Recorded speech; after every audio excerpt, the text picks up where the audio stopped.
På vores indkøbsvogn er der i bunden en vægt, og op på håndtaget er der en betaling. Ja, en betaling og sådan en, hvor man bipper varerne ind. Så når man har bippet varerne ind, lægger man dem så ned på vægten, og så på den måde kan vægten måle, at det passer med det beløb, som du har handlet for. Og på håndtaget også, eller på styret, eller hvad det hedder, der sidder også en GPS, så når du kommer ind i butikken og skal handle, kan du skrive din indkøbsseddel ned, og så viser den så, hvor i butikken, at de forskellige ting er, så du kan følge en rute. Det her er så vores prototype, hvor at standarden er der, og herover der er GPS'en, hvor man kan finde rundt i butikken.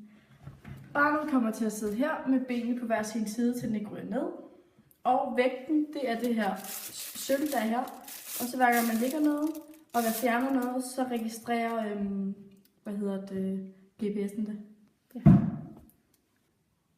Hvis man for eksempel tager en pomelo, så slår man den ind i betalingsstulutten, og så siger den bip.